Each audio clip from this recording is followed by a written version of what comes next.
Hello बच्चों, क्या हाल चाल। Good morning, good evening, good afternoon. और आज की क्लास आपको दिख गई होगी। वैसे हमने 1, 2, 3, 4 इंडियन कॉन्ट्रैक्ट एक्ट की यूनिट्स को रिवाइज कर रखा है।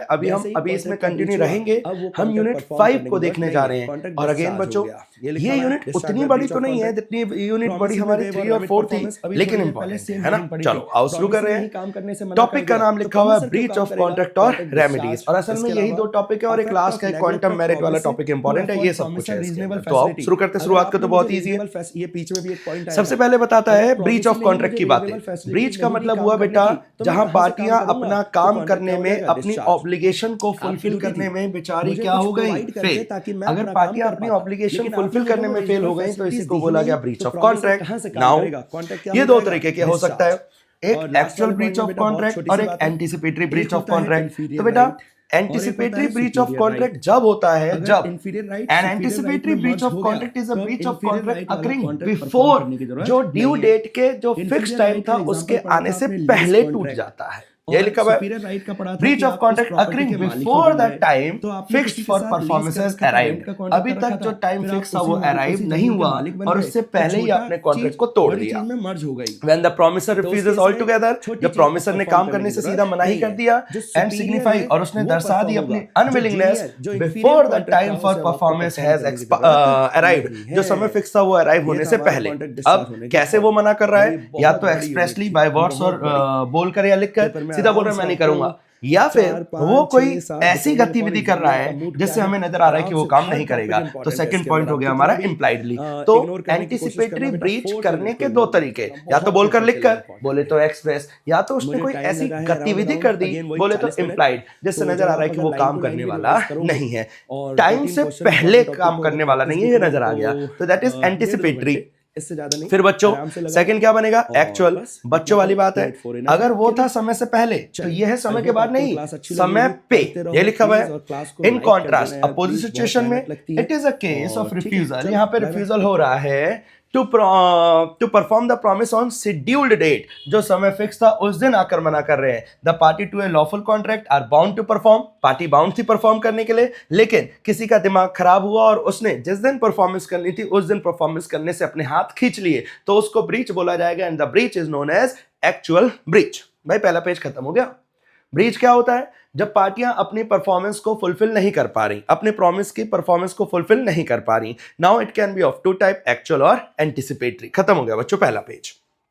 फिर एक्चुअल ब्रीच में be committed at the time when the performance, जब काम का समय था तब बिना कुछ शुरू किए हुए, समय दिन आ गया था, काम शुरू होने वाला था, मना कर दिया। या फिर बीच में भी मना कर सकते हैं। मतलब एक्चुअल भी दो तरीके का हो गया, एक तो जो टाइम फिक्स था उस टाइम पे, या तो काम करते वक्त। ये दोनों ही एक्चुअल ब्रीच की कैटेगरी में शामिल रहेगा। खत्म हो गया ब्रीच। फिर बच्चों मेन यही टॉपिक है ब्रीच, ये रेमेडीज। यही टॉपिक पे पूरी यूनिट 5 बनी हुई है। रेमेडीज कौन कौन सी हैं, नो डाउट, जिसमें सबसे बड़ी रेमेडीज हमारे लिए डैमेजेस हैं, लेकिन रिसेशन, क्वांटम मेरिट, इन सब पे भी कुछ कुछ सवाल बन सकता है। ये दोनों तो काफी छोटे छोटे हैं। आओ फटाफट खत्म करते हैं, बहुत छोटी सी यूनिट है।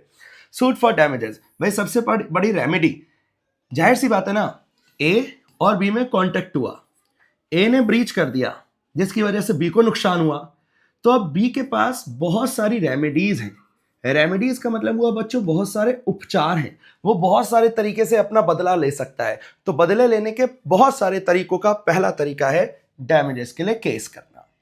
नाउ अब डैमेजेस के लिए केस करने है तो बेटा जनरल बातें बता रहा है। डैमेजेस के लिए केस करने के लिए अब उसे कैसे कैसे डैमेजेस का पैसा मिलेगा वो हम पढ़ेंगे। सेक्शन 73 कहता है कि कंपनसेशन मिलेगा, ठीक है, जो भी लॉस वगैरह हुआ है उसके लिए कंपनसेशन मिलेगा। नाउ कंपनसेशन कैसा कैसा मिलेगा वो मैं आपको पढ़ाने जा रहा हूं। 6 तरीके के कंपनसेशन, ऑर्डिनरी, स्पेशल, इंडिक्टिव, डैमेजेस, डेटरेशन वाला, प्रीफिक्स्ड और फिर नॉमिनल। आओ एक एक करके सारे खत्म करते हैं। पहले डैमेजेस का नाम है, कौन से डैमेजेस, ऑर्डिनरी। पेपर में न्यूमेरिकल क्वेश्चन भी बनता है, डैमेजेस निकालने का, फिगर निकालने का। बुक के पीछे अच्छे अच्छे क्वेश्चन दे रखे हैं, प्लीज उसे करना मेरी बुक के पीछे। तो आप पढ़ना।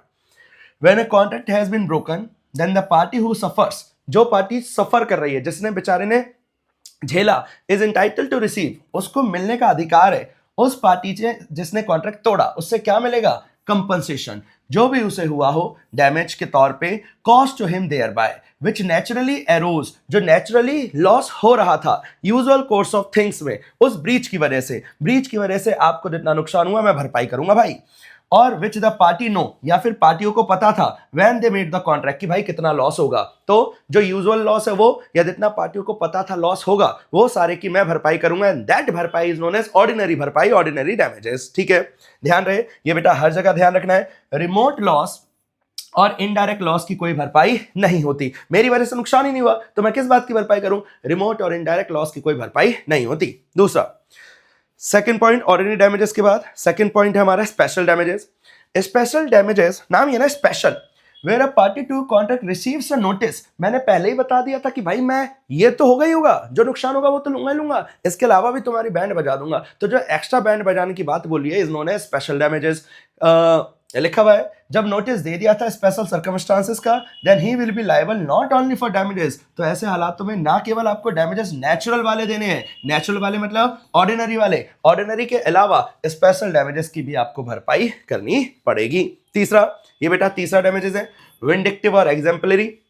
ये दो ही सिचुएशन में लगता है, जब आपने शादी करने का वादा करा और परफॉर्मेंस नहीं करी, शादी नहीं करी। दूसरा, आपके गलत बैंक वाले, इसमें ना बैंकर की गलती है, बैंकर के गलत तरीके से एक इज्जतदार बंदे का चेक डिसऑनर हो गया, तो उसकी इज्जत पे उसकी छवि पे वो हो जाएगा, उसकी मान का हानि हो जाएगा, उसकी छवि खराब हो जाएगी। तो इसके लिए उसको भी वो मिलेगा, कंपनसेशन मिलेगा। तो मैंने आपसे वादा करा मैं आपसे शादी करूंगा, मैंने परफॉर्म नहीं करा, या फिर मैंने गलत तरीके से, मैं बैंकर था, मैंने गलत तरीके से आपका, मेरी गलती से आपका चेक डिसऑनर हो गया, दोनों में आपकी इज्जत खराब हो गई ना, इस वजह से, इज्जत खराब होने की वजह से डैमेजेस मिल रहे हैं, जिसका नाम क्या है, विंडिक्टिव या एग्जाम्पलरी डैमेजेस। ये दोनों एग्जांपल इसमें लिखे हुए हैं। तीसरा, नॉमिनल। बेटा नॉमिनल डैमेजेस के अंदर ना असल में सामने वाली पार्टी को कोई नुकसान नहीं हुआ, बस ताकि एक वो राइट बन जाए कि हाँ ये पार्टी सही है और ये पार्टी गलत है, कोर्ट आता है और वो आपको डैमेजेस देकर चला जाता है। नाम के डैमेजेस होते हैं, कई बार ये 10 पैसे, 1 रुपए, 2 रुपए, इस तरीके के भी होते हैं।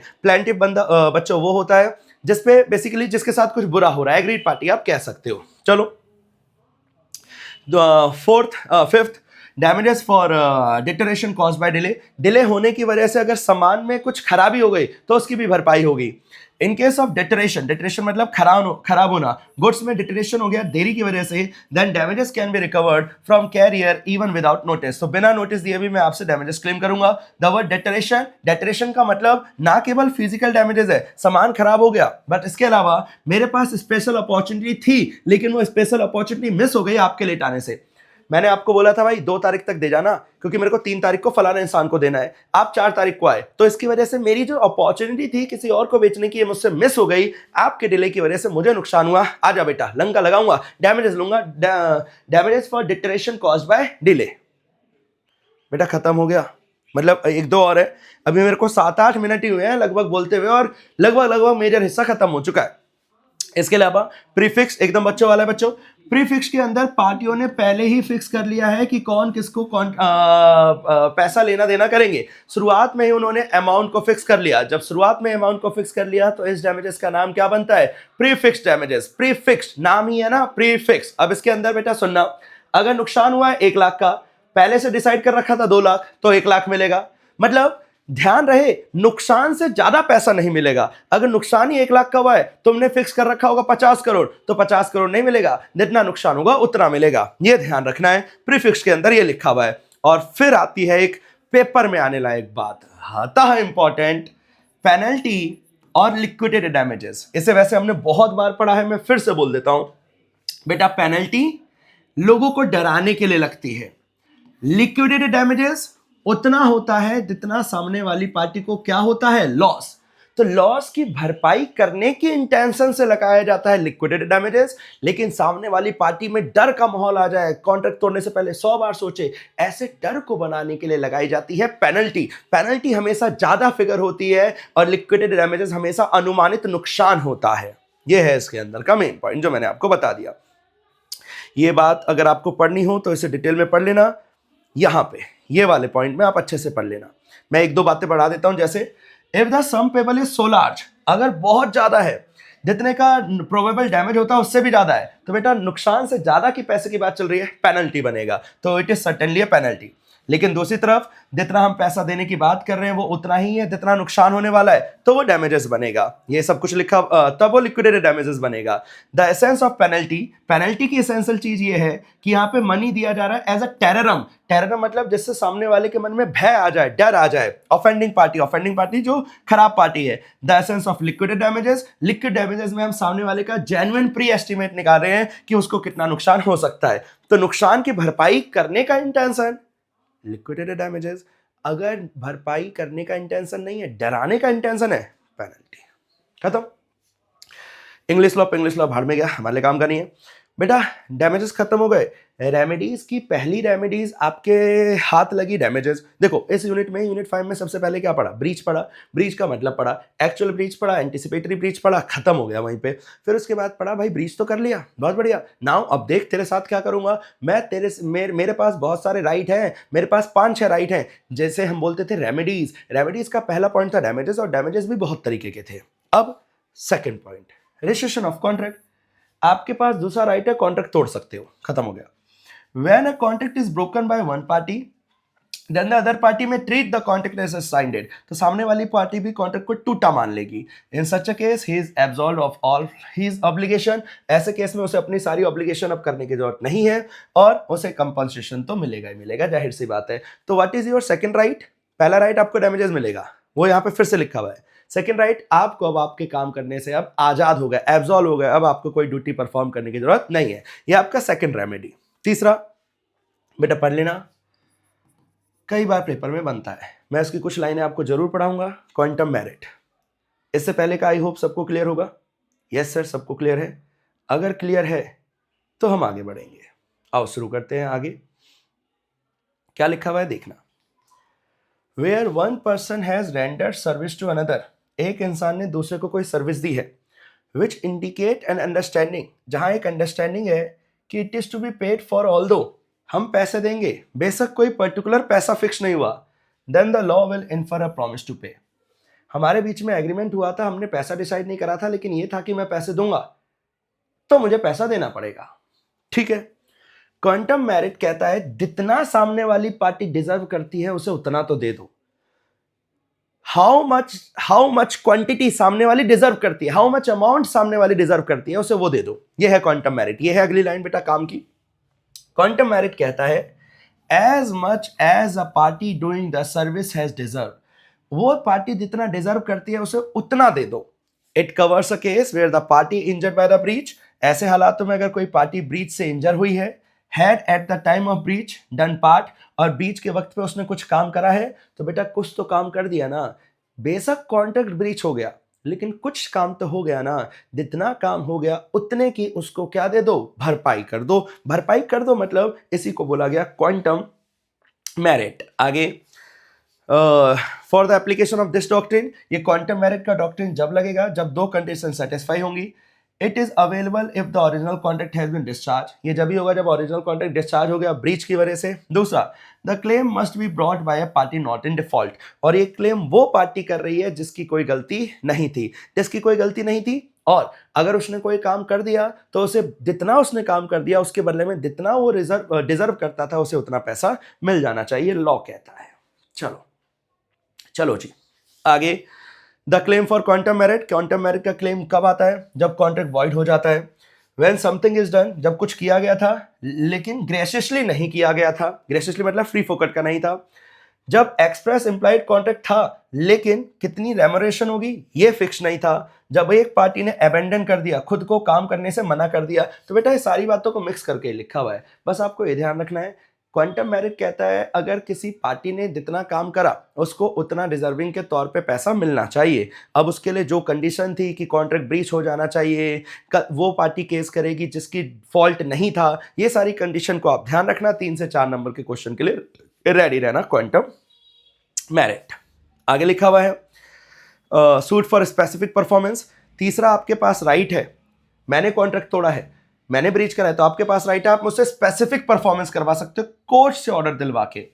Where damages are not adequate remedy, आपको लग रहा है भाई डैमेजेस मेरे लिए पर्याप्त नहीं है, देन द कोर्ट में एट इट्स डिस्क्रिशन, तो कोर्ट की डिस्क्रिशन पे, कोर्ट का अगर मन करे तो वो सूट फॉर स्पेसिफिक परफॉर्मेंस करवा सकता है। Direct party in breach to carry out his promise, according to the terms. आप जाओगे कोर्ट के पास भागे भागे और कोर्ट फिर मुझे बोलेगा कि मैंने जो परफॉर्मेंस का वादा करा था करो, मुझे कोर्ट जबरदस्ती करवाएगा। ये आपके पास राइट है कोर्ट के पास जाने का। इसके अलावा सूट फॉर इंजंक्शन मतलब अगेन कोर्ट का ही ऑर्डर है। इसमें अच्छा एग्जांपल दे रखा है, इस पे केस स्टडी बन सकती है। Where a party to a contract is negating the terms of a contract, जहां कोई पार्टी टर्म्स ऑफ कॉन्ट्रैक्ट की बातों को निगेट कर रही है, पालन नहीं कर रही, देन द कोर्ट एक इंजंक्शन ऑर्डर पास करेगा, इंजंक्शन ऑर्डर, और आपको रिस्ट्रेन करेगा वो करने से जो आपने बोला था आप नहीं करोगे। इसमें ना बेटा फिल्म स्टार वाला एग्जांपल है, किसी एक्टर ने बोला था कि मैं फलाना प्रोड्यूसर के साथ काम नहीं करूंगा, अब वो फलाना प्रोड्यूसर किसी और के साथ भी काम करने लग गया वो एक्टर, तो भागा भागा मैं गया, जो भी मैं प्रोड्यूसर था जिसके साथ पहले मुझे बोला था इसने, मैं भागा भागा कोर्ट जाऊंगा और मैं कोर्ट से बोलूंगा कोर्ट इस एक्टर ने बोला था कि ये किसी और के साथ काम नहीं करेगा, अब वो किसी और के साथ काम करने लग गया, तो उसे रोको किसी और के साथ काम करने से, और कोर्ट रोकेगा। कोर्ट जब रोकेगा उस ऑर्डर को बोलेंगे इंजंक्शन ऑर्डर। खत्म। आपने बोला था किसी के साथ नहीं करोगे, इस बात का कोर्ट ऑर्डर सुनाएगा और नाम क्या बनेगा, सूट फॉर इंजंक्शन। भाई चैप्टर खत्म, बस यही था। मेरे को कितनी देर लगी है, 16-17 मिनट, बस यही है भाई चैप्टर ये। आप क्या करना ना, अभी ना जब ये क्लास आप देख लोगे, इसके बाद आप nominal damages, special damages, ordinary damages, कुछ ना डैमेजेस राइटिंग प्रैक्टिस कर लेना, और एक क्वांटम मेरिट की राइटिंग प्रैक्टिस कर लेना आधा 1 घंटा लगाकर बस। और यूनिट 5 में और कुछ नहीं करना। एक्चुअल एंटीसिपेटरी को कोई राइटिंग प्रैक्टिस नहीं, बस थोड़े से उसके वर्ड्स कीवर्ड्स देख लेना, इनफ रहेगा। आई होप बच्चों यूनिट 5 भी आपकी अच्छे से रिवाइज हो गई होगी। देखो जो यूनिट बड़ी है उसमें समय ज़्यादा लगेगा, जाहिर सी बात है। जो यूनिट ऐसी छोटी छोटी है उसमें समय कम भी लगेगा। यूनिट 6 में भी बहुत कुछ नहीं है, सिर्फ 2 ही तो टॉपिक है। तो अब उसके बाद वो आएगा बेलमेंट, उसमें थोड़ा समय लग जाएगा। तो जो बड़ा है उस पर समय लगाएंगे, जो छोटा है उस पर ऑटोमेटिकली समय कम लगेगा, है ना। आई होप बच्चों आप रिवाइज करते हुए जा रहे हो, नहीं कर रहे तो अभी भी टाइम है, रिवाइज करो, पास होना है भाई, है ना। एकमात्र लक्ष्य है और कोई ऑप्शन ही नहीं होना चाहिए, फेल होने का तो दिमाग में बात ही नहीं आना चाहिए। चलो मिलेंगे नेक्स्ट लेक्चर में एक नए टॉपिक के साथ, नई रिवीजन। जाहिर सी बात है अगली यूनिट को रिवाइज करेंगे, यूनिट 6 को। जब तक प्लीज़ पढ़ते रहो अच्छे से। Bye bye.